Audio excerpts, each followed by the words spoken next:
Assault on Arkham is based off the Batman Arkham games and came out in 2014. This film tells a story about the Suicide Squad going into Arkham Asylum to retrieve some top secret information for Amanda Waller, while Joker is trying to ruin their mission and Batman is trying to capture the squad and bring them to justice. This is more so a Suicide Squad movie than a Batman movie. Sure, Batman is in the title and is the biggest part in the promotional material, but this movie focuses a lot on the Suicide Squad, specifically Deadshot, Harley Quinn, and Captain Boomerang, who have been mainstays for a long time in this group.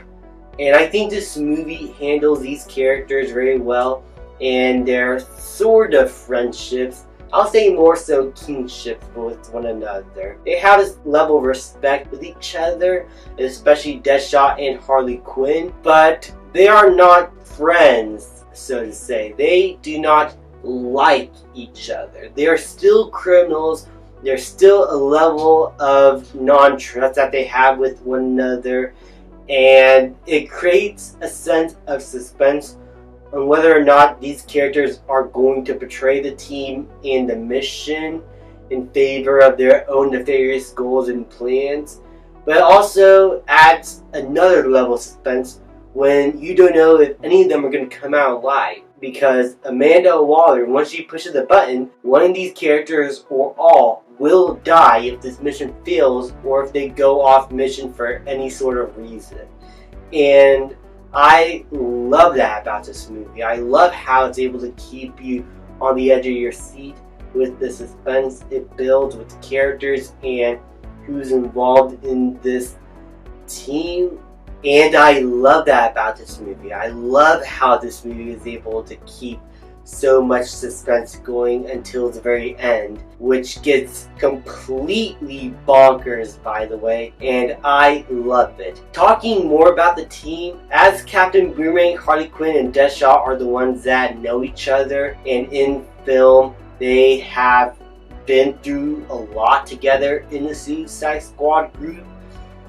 Black Spider, King Shark, and Killer Frost are more so newbies to the group. They are the new blood that don't need to be taught how to work in a group, but they do need to learn a little bit more about how to work within this group specifically and to make sure that they're able to come out unscathed with their heads intact. And these characters have a lot of personality. Killer Frost has a no shit given or taken attitude with her, and I think she is really fun to watch, especially as she has a lot of ice powers and she is kind of a female Mr. Freeze and could crack a few jokes here and there. She's still a fun villain to watch and see fight against other villains. And King Shark next to her is also really fun to watch. And seeing these two characters form a sort of kinship with one another, I found to be very interesting to watch. Especially since this is a squad of criminals that really have no reason to care for one another. But there seems to be a level of respect given between these characters that I really enjoyed. It adds a level of depth to the Suicide Squad group that I really enjoyed. Black Spider is kind of there. He's in the background. He has his own goals and everything, but he's not my favorite of the group. He's more so the muscle. He's the one with the spider powers and wants to go up against Batman and everything, and is against what the other criminals are, though, and doesn't like them. I just don't think this movie did enough for this character. He's more so the Slipknot, except not as embarrassing. He is still pretty cool and has a bunch of cool moments still, especially up against Batman. As for the main cast of characters, Deadshot, Harley Quinn, and Captain Boomerang are really entertaining to watch. There's a rivalry between Deadshot and Captain Boomerang. That is what you expect. I mean, these two characters are mainstays for the squad, and so they could get tired of each other's shit at times. and there's sort of a dick measuring contest as to who is the better criminal, as to who is the most skilled. And at times, they do respect one another, but because of their differences and approaches to what they do, there is a level of disconnection between them. But Deadshot seems to be more liked by Harley Quinn. They seem to get along better together. It's ironic. Someone crazy is able to get Deadshot's attention more than someone who's a little bit more sane.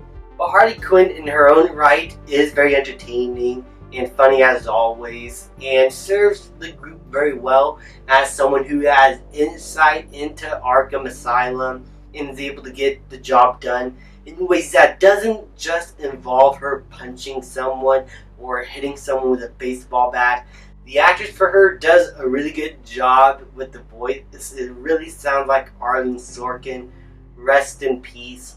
And she really brings this character to life. And the actor for Deadshot and Captain Boomerang are all really good. Really do sound like these characters and how they would act with one another and in this team. The voice acting in general is top notch here. These actors do a very good job blending into their roles as this misfit group of people trying to survive one night and get out alive. Kevin Conroy returns as Batman, and he's entertaining like always, though he does have a little bit less to do because this is more so a Suicide Squad movie. But still, whenever Batman is on screen, he does a really good job playing this role. I think he is absolutely fantastic here still.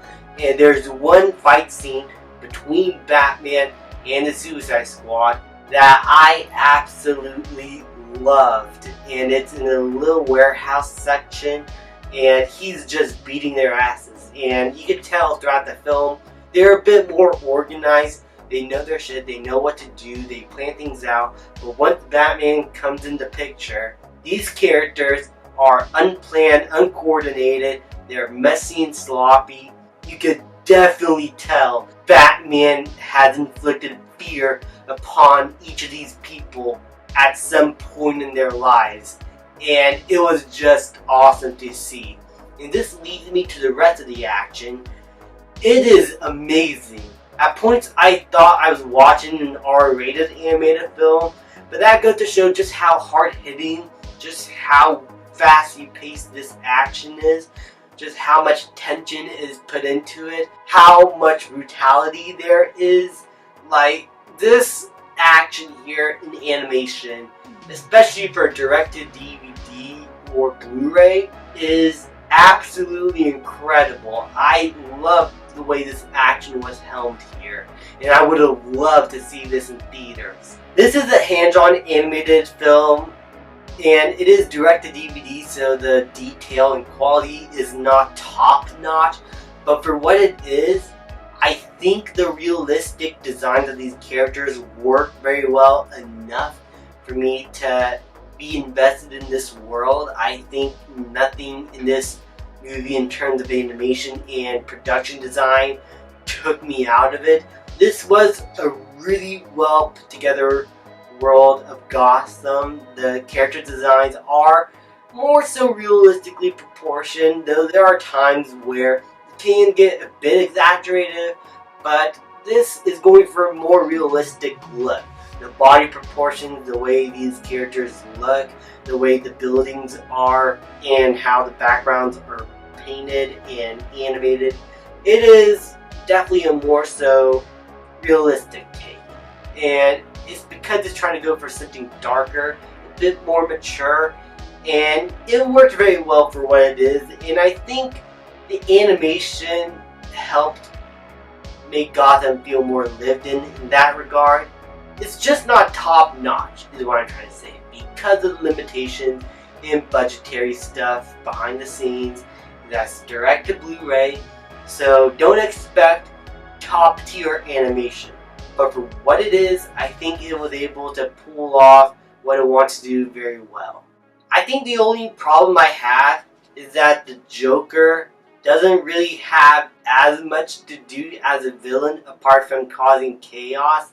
There is a part of him that does want Harley Quinn back, but I feel like he would have gone for someone else at this point unless Harley Quinn really did have something that Joker can't find in anyone else. I think they could have explored a little bit more of that as to how Joker wants to keep using Harley Quinn to his advantage. But all in all, he is still very entertaining, and Mark Hamill does a really good job playing this character once again.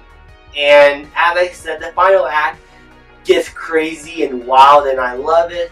I think at times it gets a bit too wild and over the top for its own good, but for what it's worth, this action sequence by the end is really entertaining.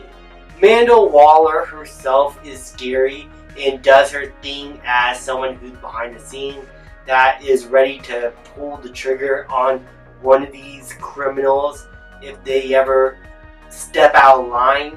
I think Amanda Waller here is really scary and intimidating to watch as the main antagonist of this story. I think she served her purpose very well. As for the plot, I think it works well enough for a Suicide Squad story. This movie is not trying to have top tier quality of everything. It's not trying to be the best movie ever made. It's just trying to be a really entertaining Suicide Squad movie. I think it accomplished its job very well in that regard. All in all, I'd say that I really enjoyed this film. I think this is one of my favorite DC animated films. It is definitely up there as one of my favorite Suicide Squad movies to come out. It is entertaining, the characters are likable and engaging to watch. The action is really epic and exciting to watch also. The music is really fun to listen to. The story, as I said, is not top tier, it's engaging. But this movie thrives on its characters and its situation and action. And I think if you're going into the movie with those expectations, you're going to come out enjoying it for the most part. And I'm going to give Batman Assault on Arkham an A-. Thank you guys so much for watching. Please like, subscribe, comment, and I'll see you guys next time.